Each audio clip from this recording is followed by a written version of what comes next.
السلام عليكم، معزول في الله. واليوم غادي نهضروا على فرنسا وعلى المملكة المغربية. كيف ما كنعرفوا المغرب دانته الاتحاد الأوروبي بسبب حقوق الإنسان والحقوق ديال التعبير في المملكة المغربية.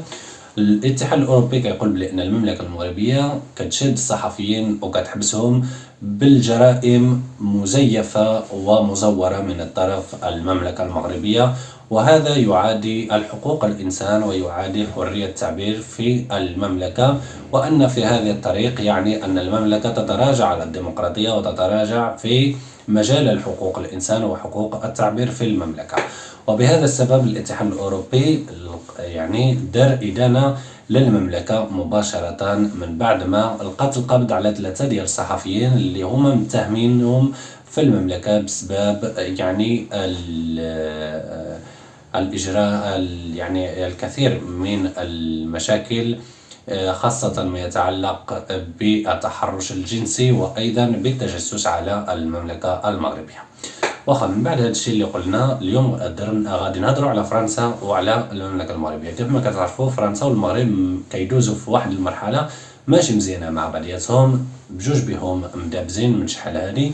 وصلت بهم درجة حتى أن فرنسا سحبت السفيرة ديالها من الرباط وداتها الاتحاد الأوروبي وعيناتها في أحد المجالس الأوروبية. ومن المغرب دار نفس الحاجة، سحب السفير ديالو من باريس وعينوه على الصندوق محمد السادس في المملكة المغربية.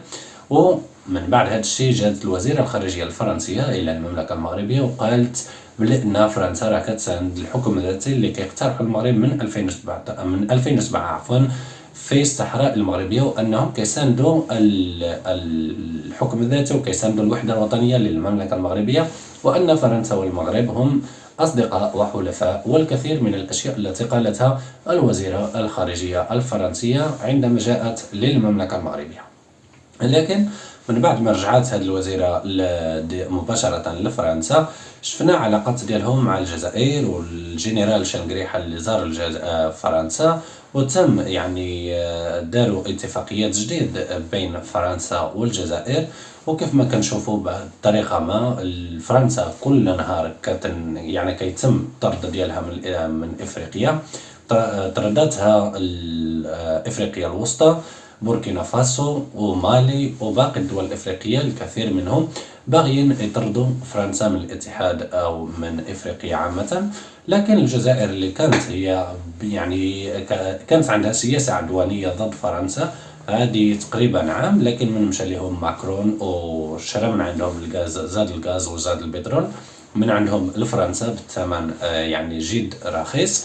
ومن بعد ما داروا هذاك الشيء الجزائر رجعات باش توسل لفرنسا وباش تدخل فرنسا عاوتاني في الاتحاد الافريقي او في القاره الافريقيه عامه، وخاصه بالاتفاقيات العسكريه اللي داروها مع بعضياتهم والاتفاقات الامنيه والاقتصاديه اللي جرات بين بين الحكومه الفرنسيه والحكومه الجزائريه، خاصه مع الجنرالات الجزائر مع الاسف.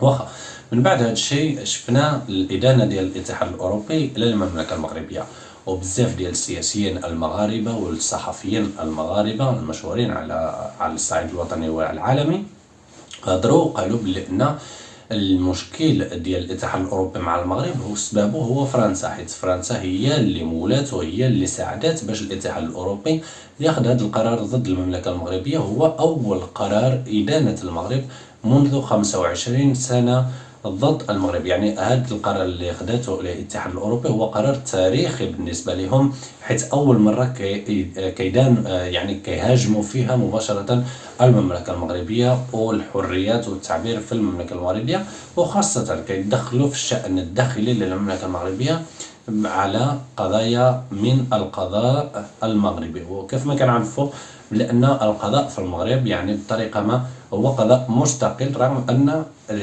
أي قضاء في العالم غير مستقل، لكن هو قضاء مستقل مثل ما في إسبانيا وفي فرنسا وفي الكثير من الدول الأخرى. فبهاتف يعني الرئيس الوزراء أو رئيس الحكومة أو وزير الداخلية أو ملك فيتم معاقبة أي شخص أرادوه. يعني هكذا في جميع الدول العالم وليس فقط في المغرب. لكن مع الأسف المغرب اللي هي دولة إفريقية يحاولون التدخل في شأنها ويحاولون السيطرة عليها بأجمع المؤسساتها، يعني سواء المؤسسات القضائية وسواء المؤسسات حكومية أو أي مؤسسة، يعني يريدون السيطرة على كل شيء. وهذا بطبيعة الحال سياسة فرنسية، سياسة ألمانية، سياسة ديال الدول الغربية ضد الدول الإسلامية أو الدول الإفريقية عامة. واخا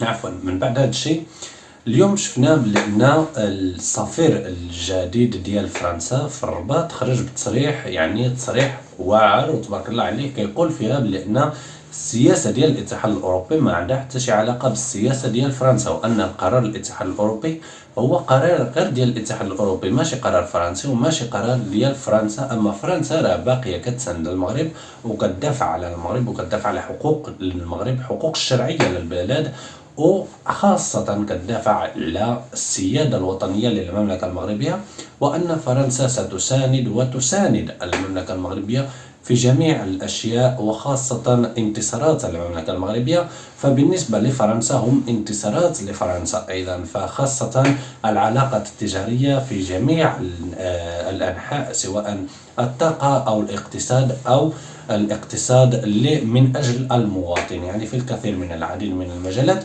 فرنسا مستعدة لمساندة المغرب، ويعني أن تكمل طريقها إلى جانب المملكة المغربية، وأن فرنسا تحترم السيادة الكاملة للمملكة المغربية، وأنها لا تتدخل في الشؤون الداخلية للمملكة المغربية، وخاصة ما يتعلق بالقضاء أو بالسياسة الداخلية للمملكة أو سياستها الخارجية، فأن فرنسا مستعدة لمساندة المملكة في جميع أشيائها، وأنه فرنسا ليس مسؤولة على قرارات الاتحاد الأوروبي، وليس مسؤولة على ما يقال أو ما لا يقال في القبة البرلمانية للاتحاد الأوروبي، فهذه مسؤوليتهم وليس مسؤوليتنا نحن كفرنسيين. هذا ما قاله يعني السفير الفرنسي كريستوف. والسلام عليكم ورحمة الله وبركاته. أزول في اللون.